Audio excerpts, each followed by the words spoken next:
Sejam muito bem-vindos a mais um episódio do Bloco Podcast. Eu sou o Hugo Quinteiro, você me encontra no X por @Hugo_Quinteiro. No episódio de hoje vamos falar sobre Vibe Coding e o caso Abraham. O que podemos aprender com isso? E eu tenho o Felipe, o investidor descentralizado. Tudo bem, Felipe? Tudo tranquilo, só para constar, você também me encontra no Twitter, no @investidordesk, DESC, porque não coube descentralizado. E bom, vamos falar hoje de uma coisa que veio como uma panaceia em um momento, mas que também tem causado alguns enormes problemas, e principalmente esse problema agora recente na bolha bitcoinheira e dev do Brasil, que foi o caso do Abraham. E a gente vai abordar um pouco melhor, explicar o que aconteceu, qual que é a relação disso com o que a gente fala sempre, seja as criptos que você usa, os serviços onde você compra, KYC, privacidade e etc. Sim. Olha, vamos fazer primeiro um disclaimer, né? Como vocês já podem ver nesse podcast, nós já entrevistamos o Abraham. Eu enviei uma mensagem para ele logo no dia seguinte aconteceu, propondo se ele quisesse participar desse episódio, enfim, ou quisesse fazer um statement, e a gente, né, um pronunciamento, a gente leria aqui, enfim, gravar um conteúdo, a gente reproduziria, mas não obtive resposta, né, até hoje, né, que é a gravação desse episódio. Reitero que o espaço está aberto, então se o Abraham quiser vir aqui falar, né, e ser entrevistado, não é? Lembrando que será entrevistado da mesma maneira que foi da outra vez, não é? E que são todas as pessoas aqui com as perguntas que as pessoas gostariam de fazer, não é? Então, nem sempre nós colocamos o nosso entrevistado na posição mais confortável possível, mas dentro de uma questão investigativa, muitas vezes, que a gente quer entender certos conceitos, quer entender esse debate de ideias, e acho que é isso, né, Felipe? Enfim, se o Abraham quiser vir, o espaço está aberto, mas saiba que ele será questionado por posturas e coisas que nós vamos explicar aqui e que foi o ocorrido, né?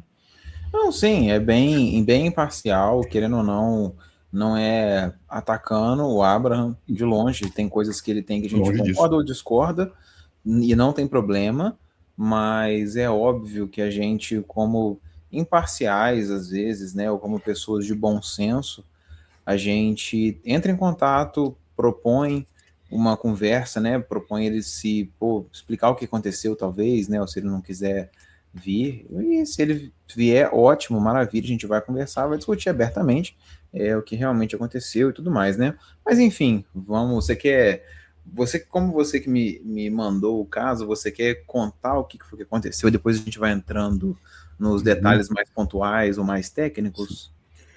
Bom, quem acompanha o Abraham já tem tempo sabe que ele está migrando a atenção dele e, consequentemente, o conteúdo. Afinal de contas, o propósito do canal dele é mostrar a vida dele, como o pensamento dele se forma e muda e evolui, né? Então, assim, sendo desse segmento, há um tempo que ele se interessa bastante por inteligência artificial.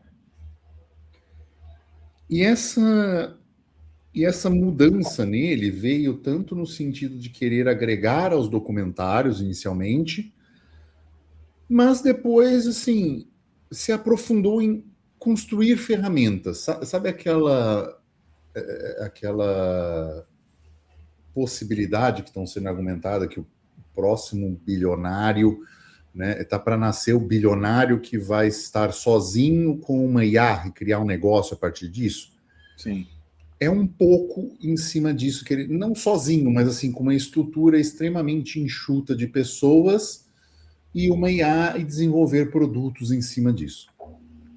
E dentro dos produtos que ele desenvolveu, ele criou uma plataforma e colocou essa plataforma no ar exclusivamente utilizando inteligência artificial para fazer o código. Aí entra um ponto inicial.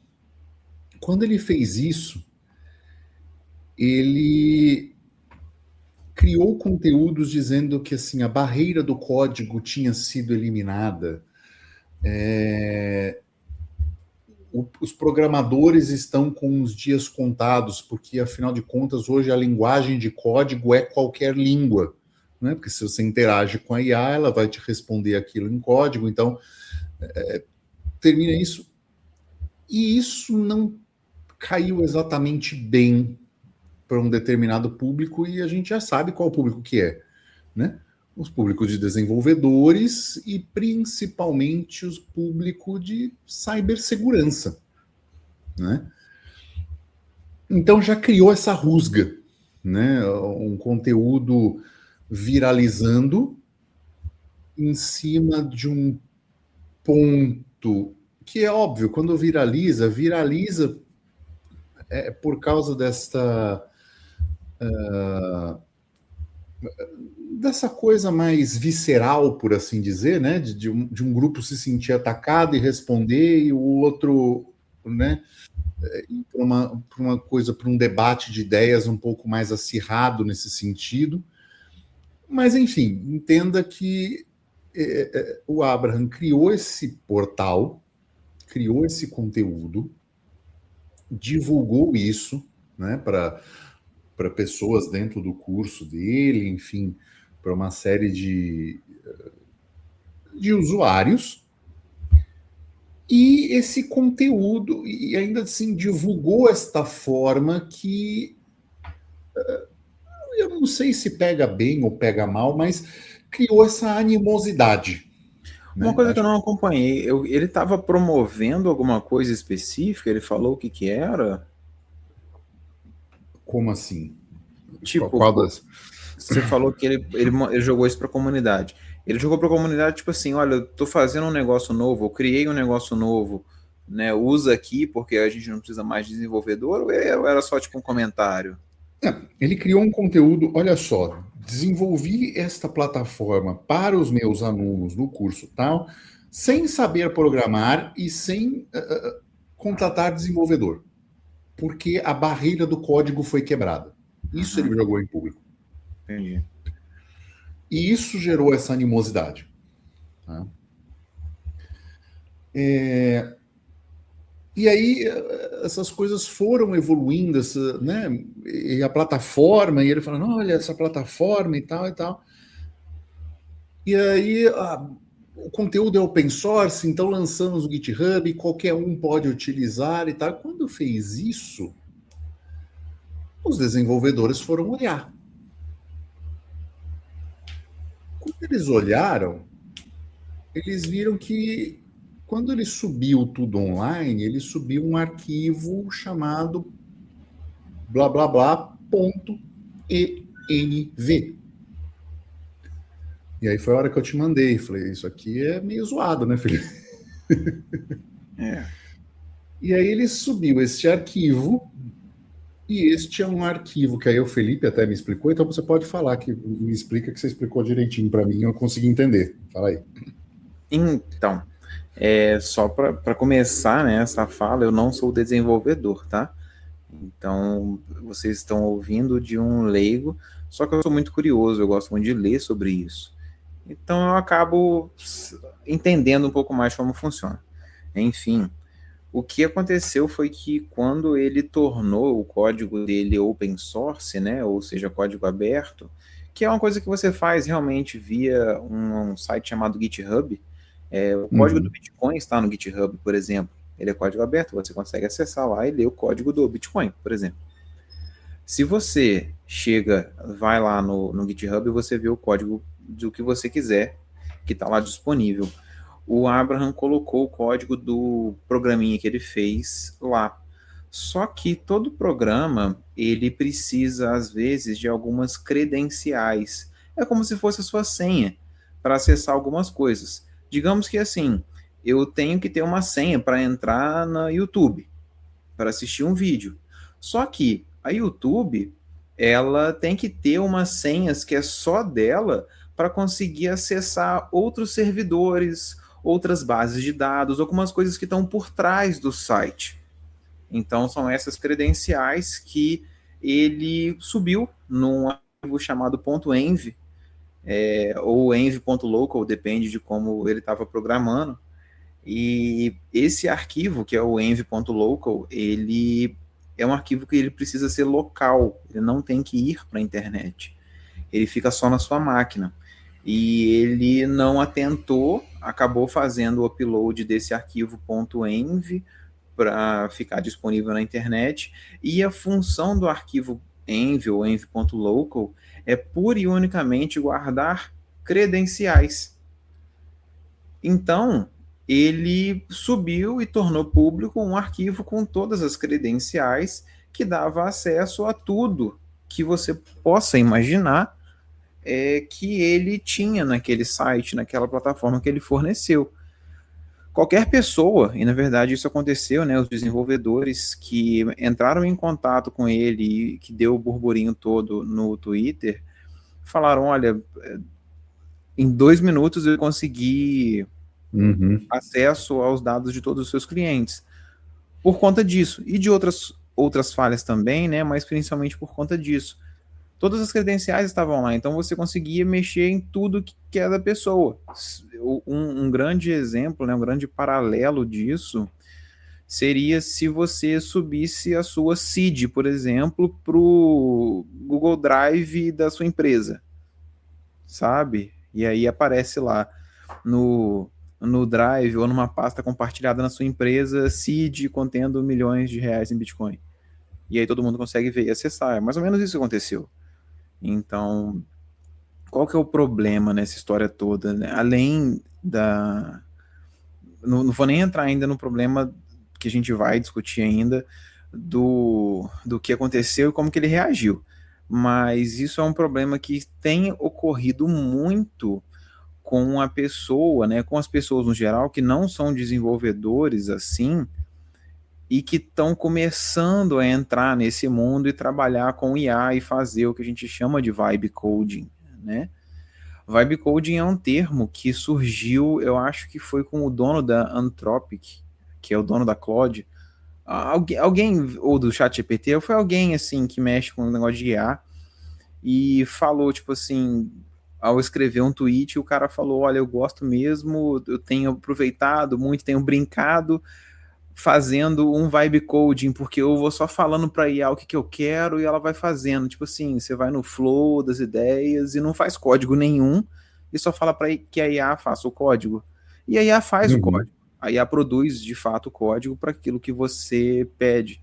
Só que existem vários outros critérios que precisam ser muito bem avaliados e entendidos, que não estão apenas na questão do código em si, e que estão na arquitetura do software no geral, que estão no back-end, que estão em alguns trabalhos que ainda não são automatizáveis com IA, que nem todo mundo, ou as pessoas que não trabalham com isso, acabam não sabendo.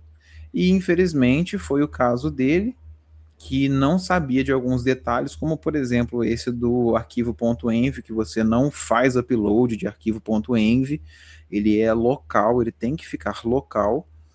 Então ele acabou fazendo isso e, né, sofreu um pouco dessas consequências, o que a gente também vai falar. Só para finalizar a fala, para que vocês entendam, um site, qualquer site que você usa, quando você joga ele online, você geralmente hospeda ele em algum lugar, né?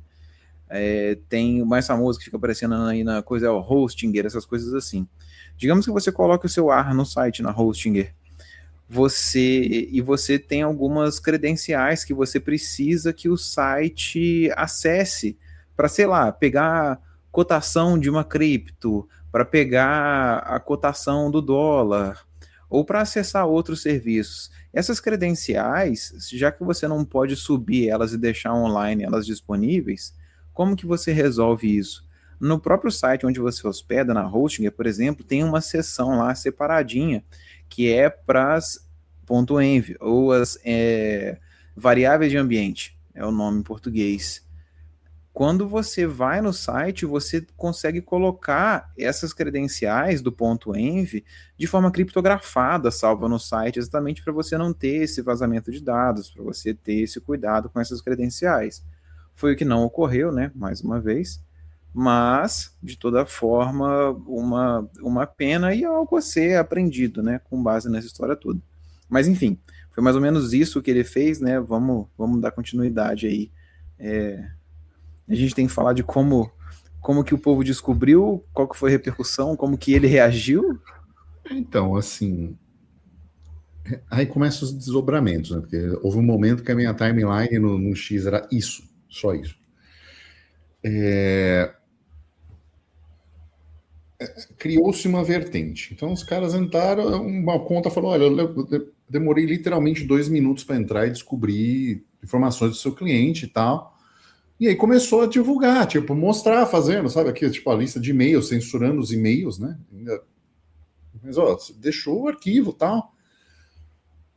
E aí, cara, entrou um negócio que ficou esquisito, cara. O Abraham teve uma postura estranha.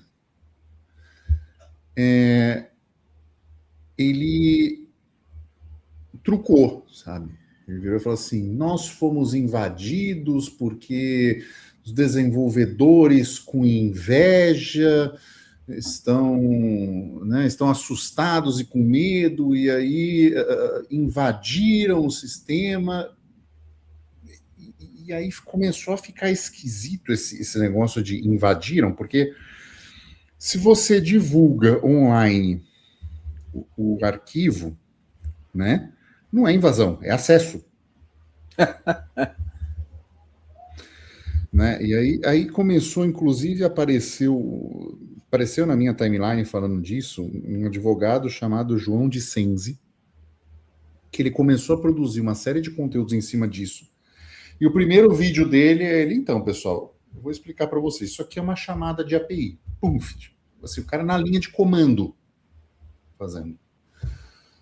Por quê? Um advogado especializado em direito digital, né, a LGBT, né, a LGTB, a Lei Geral de Proteção de Dados, é que ele também faz ex-secretário de comissão LG. É que assim, ele também é ex-secretário-geral da comissão LGBT, não LGPD. Mas, então, ele começou e explicou, gente, no direito, para ter crime, tem que ter uma ação. A ação criminosa de invasão, ela pressupõe que você tem barreiras de segurança a serem quebradas. Né? E explicou na visão dele de direito, dizendo que, olha, no meu entendimento, isso não é um roubo de dados, e sim um acesso que foi divulgado. Isso circulou, isso chegou até o Abraham, então assim, isso viralizou bastante e tal. E, novamente, o Abraham dobrou a aposta. Não, porque nós estamos com o nosso jurídico e vamos resolver isso tal. E começou a entrar num ponto chato, né? Porque, assim, ele continuou insistindo na tese que os dados tinham sido roubados. Enquanto o X inteiro em cima, não, isso aqui não é roubo, isso aqui é acesso, você disponibilizou, as pessoas só acessaram, né? E aí esse João advogado fez uma coisa assim, ele pediu 6 nessa mesa de truco, entendeu? Uhum. E o 6 que ele pediu foi o seguinte: ele entrou no site .gov.br e abriu uma denúncia, abrindo um requerimento relacionado a LGPD, né?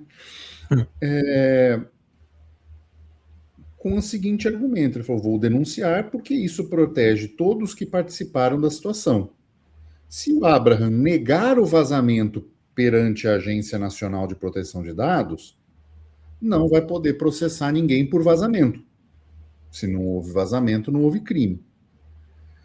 Se ele processar pelo vazamento, obrigatoriamente ele tem que assumir que foi um incidente de segurança. E aí existe toda uma questão legal envolvida quando você assume um incidente de segurança digital no Brasil, né? Você tem que comunicar de uma forma específica a todos os usuários como foi que dados foram vazados e uma série de questões assim. Então, criou-se lados nessa história e as medidas estão escalando, né? A troco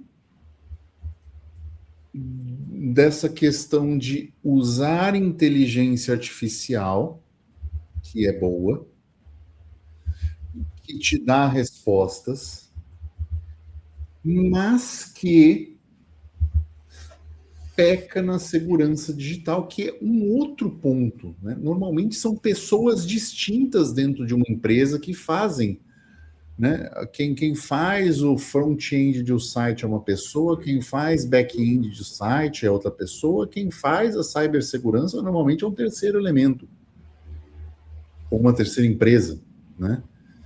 E aí eu acho que vale a pena a gente entrar nessa conversa, Felipe, né? Dando esse caso ilustrado e os seus desdobramentos, sobre a importância, né?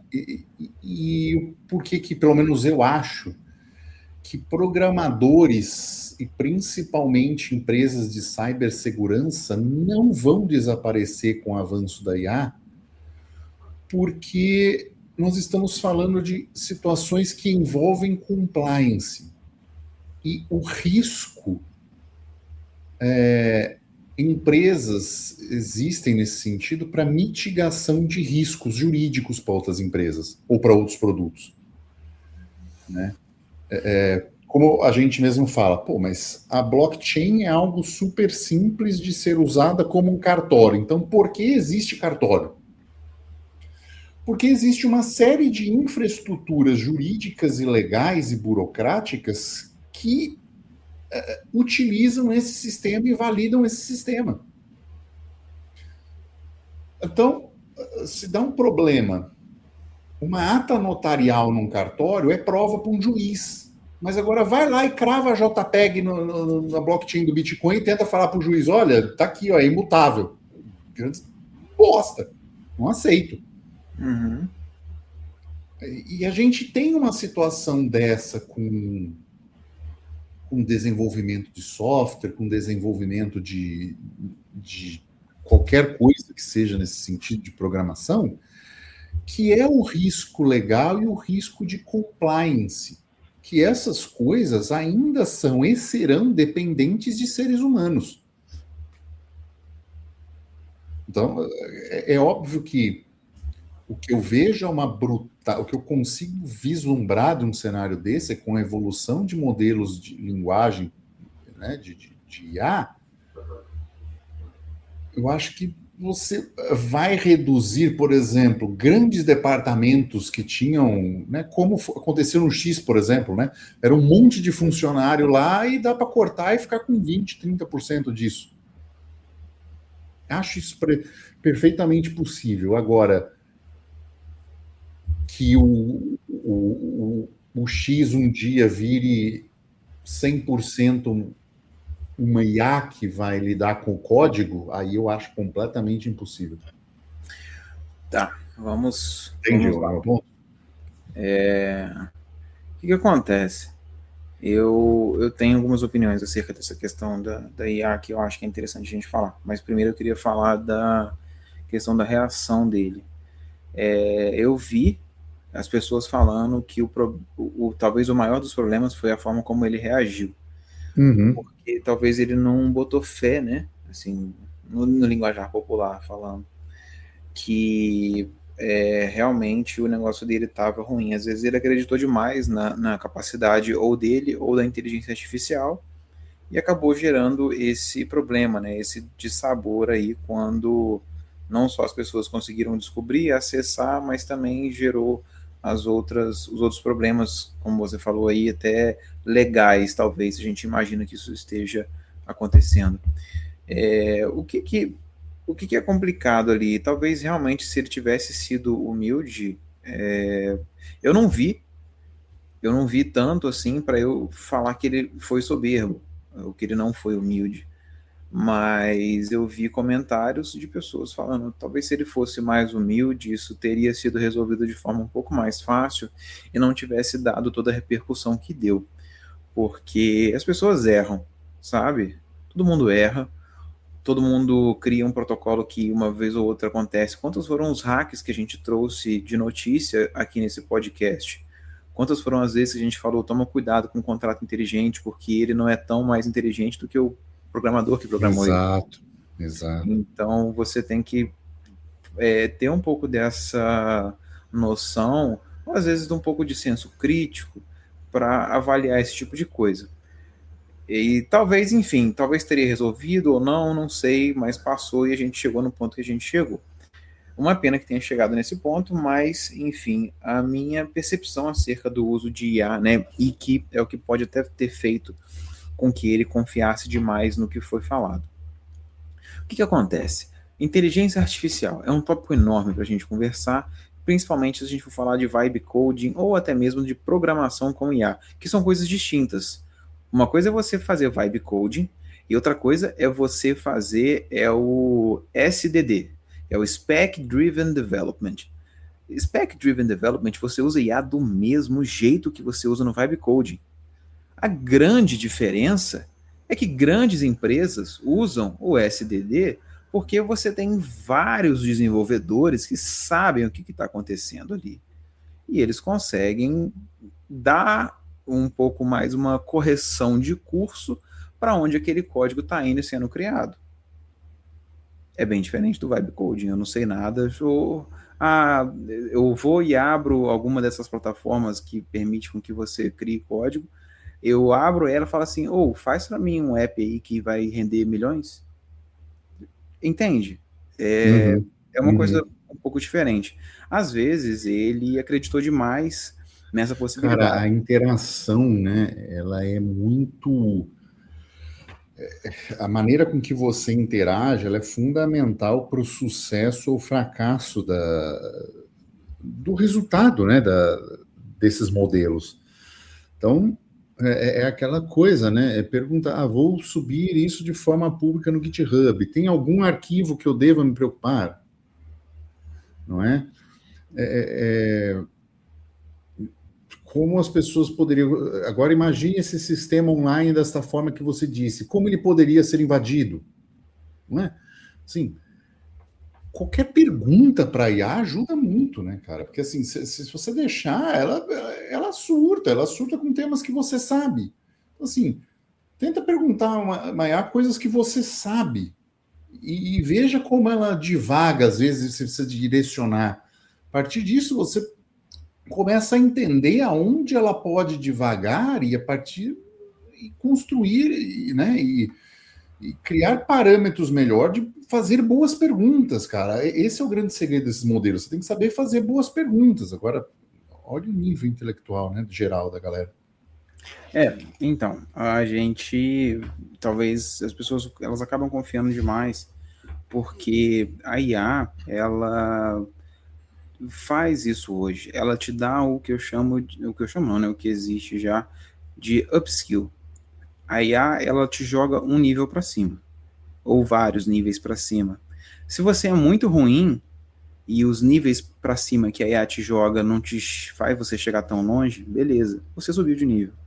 Mas se você já é bom nível, alto nível, e você usa uma IA, você vai mais para cima ainda. Então a IA, ela te dá esse upskill. Só que você também tem uma ferramenta que você precisa entender como utilizar. Ela responde tudo que você pergunta, é igual, uma bola de cristal que você tem com você. Só que você tem que saber utilizar isso. Não é simplesmente você sair perguntando, ou você sair pedindo para que ela crie código.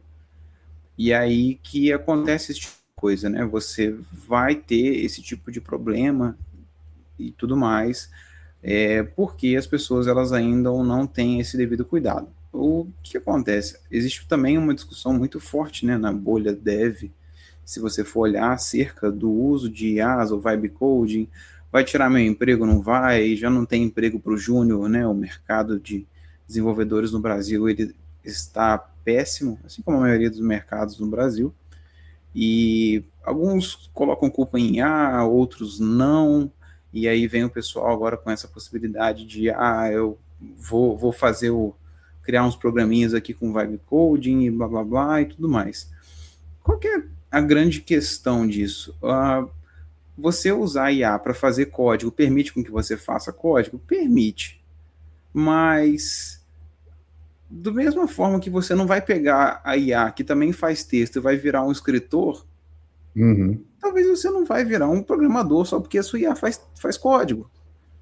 Então, assim, existem alguns detalhes que têm que ser, né, levados em conta ou tomado cuidado, porque não é simples assim, né? Existe um pouco mais de análise, e a questão de você usar IA para código, eu acho que é maravilhoso. A IA está aí para ajudar a gente.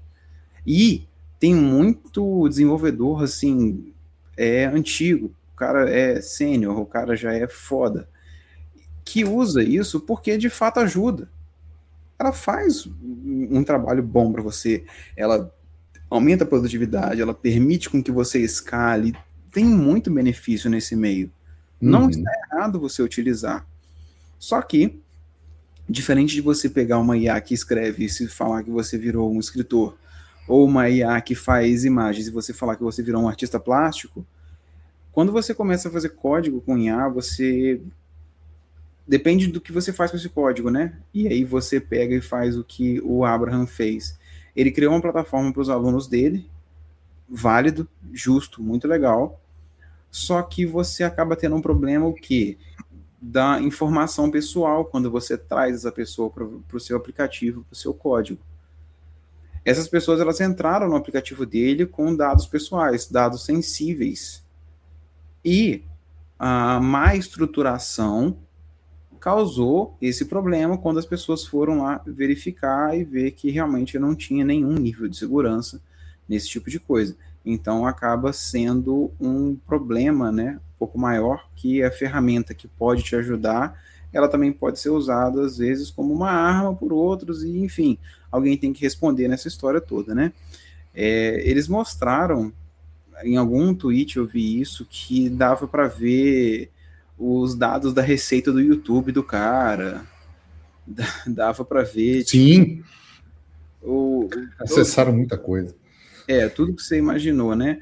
E tudo que você imaginar. E vem de um problema muito grande que é, talvez, né? Assim, talvez. Eu tô julgando com base no que eu li, e a gente não pode confiar tanto no Twitter, né? Mas o que as pessoas falavam era isso. E tinha os prints, as fotos, né? Criei um app com faturamento de 100 mil reais por mês, e blá blá blá, e o desenvolvedor vai acabar. Cara, o desenvolvedor não vai acabar.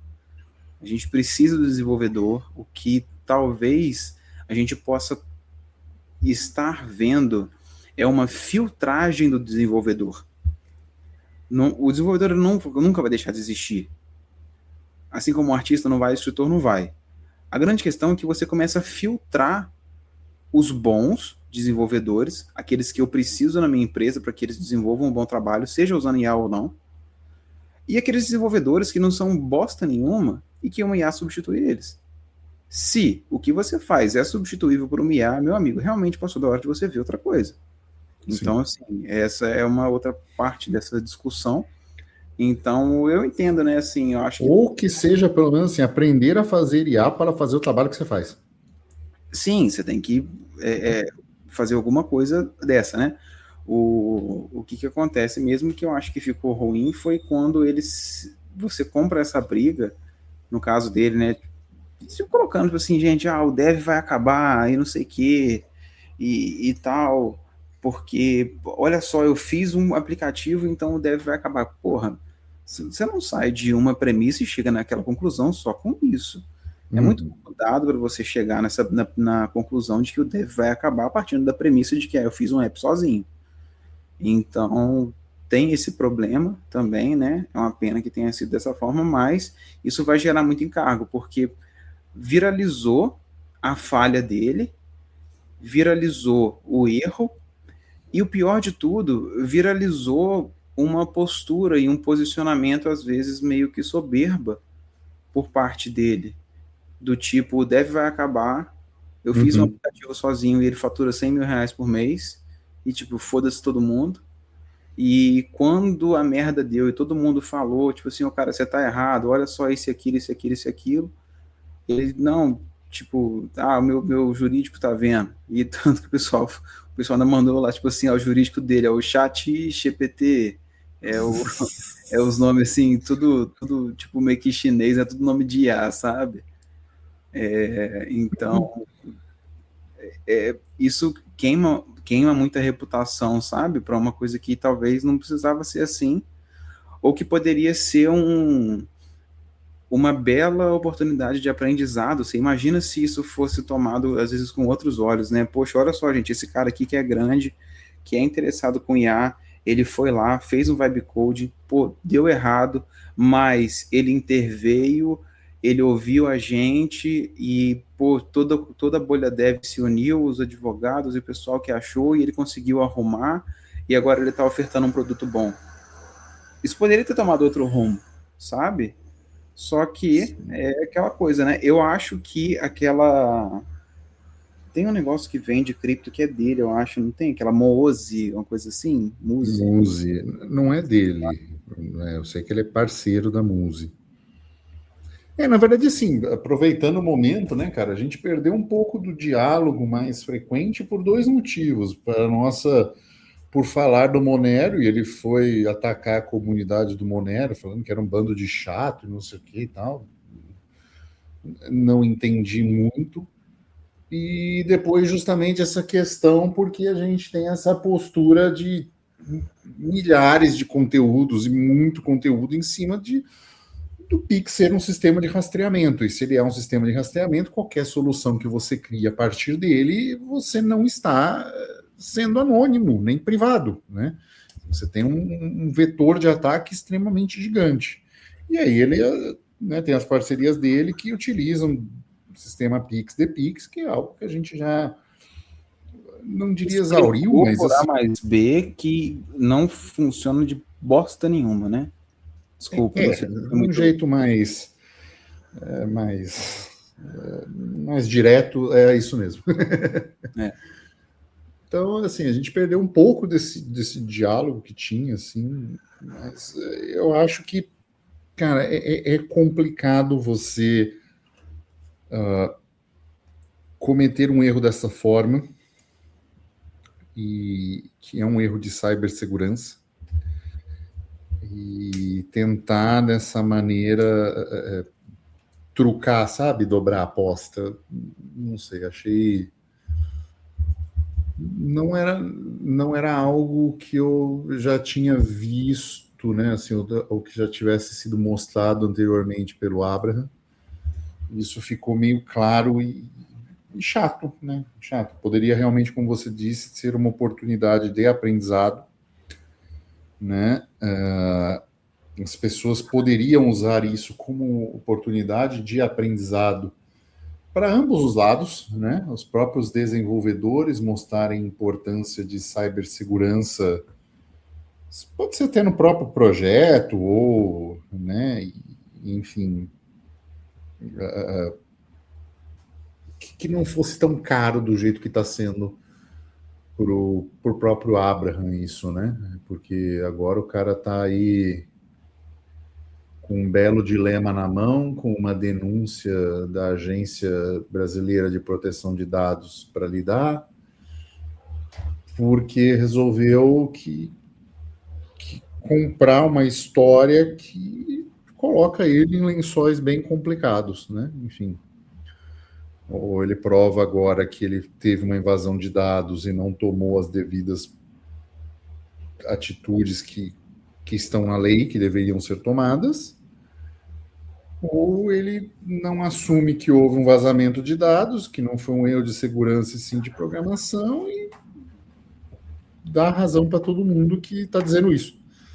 Então, é difícil quando você vê uma pessoa que, cara, parece ser gente boa, está numa situação, se colocou numa situação dessa porque comprou uma coisa, né, um engajamento hostil. Né? E é bom para a gente repensar até nas nossas atitudes, sabe? Às vezes a gente compra uns engajamentos meio hostis, assim, mas tem que estar muito atento se realmente está revisitando aquele tema e buscando com olhares de quem te acusa de estar errado da maneira com que ele pensa, sabe? Eu acho importante fazer isso porque você eventualmente pode estar errado e aí as pessoas vão explorar essa sua falha, principalmente se você fez disso uma causa, sabe? Acho que o Abraham fez uma causa disso. Assim, você não precisa mais de um programador. Fazer uma analogia aqui, sabe? É como você falar mal de cozinheiro, fechar o seu vídeo e ir num restaurante. Os caras vão cuspir na sua comida, sabe? Entendeu? Então, assim, não é que você está mexendo com gente perigosa que vai, entendeu? Mas se você oferece um negócio e abre ele para auditoria pública para uma galera que sabe o que é uma auditoria do que você está deixando público, você tem que tomar cuidado. Né? Assim, se você não contratou dev, você deve rodar essa IA pensando no contrário disso, como você seria atacado, em formas de vetor de ataque. Seria válido aí sim contratar uma pessoa, né? Então explicar, olha, isso aqui era um sistema fechado, agora não vai ser porque nós contratamos esse dev que está vendo uma série de questões de segurança para que nós possamos colocar esses dados públicos de maneira segura. É um outro caminho, né?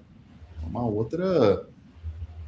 outra forma de enxergar as coisas e às vezes é preciso esse cuidado, né? Na hora de divulgar informações e tudo mais. Por isso que a gente busca sempre, né? Óbvio que a gente usa, né? Aqui eu, Felipe, toda a gente usa IAs no nosso dia a dia para produzir conteúdo, para produzir texto, para resumir horas de leitura, mas assim, a gente não está fazendo nada que não seja passível de revisão de coisas que a gente sabe, ou que, por exemplo, saiu um paper ontem do Google, então a gente estava... É lógico que eu rodo IA para saber o resumo, é óbvio, só que todo pesquisador faz isso para escrever e todo pesquisador está fazendo isso para rever artigo. Isso está sendo até motivo de uma discussão mais longa na ciência pela falta de revisão humana da coisa. Né? Então tem IA fazendo estatística, tem IA rodando dado, tem IA escrevendo artigo, tem IA revendo o artigo. Então a coisa está ficando um pouco fora do controle humano. Mas isso são coisas muito fáceis de ser vistas e verificadas e não colocam em risco pessoas. Agora, quando você coloca informação dos outros, né, você está assumindo um risco muito maior. Né? Enfim, eu acho que é de aprendizado, né? Exato. Acho que esse episódio serve para a gente tomar de um grande aprendizado. Novamente, está aberto, se o Abraham quiser vir falar, se quiser gravar alguma coisa com a gente, se quiser que a gente leia alguma coisa sobre o acontecido, algum statement, né, algum posicionamento oficial dele, pode mandar. Se quiser conversar e se quiser participar e ser interrogado, não no sentido de, né, mas assim, de conversar, no sentido de saber que a gente vai fazer perguntas e coisas afins, estamos aqui de portas abertas, tá bom? E acho que é isso, né? Estamos chegando ao final de mais um episódio. Chegou até aqui, deixe seu like, deixe seu comentário. envia esse episódio para aquele seu amigo que aceitou um emprego de programador aí sem saber programar e está rodando tudo com IA, tá bom? E é isso, ficamos por aqui e tchau.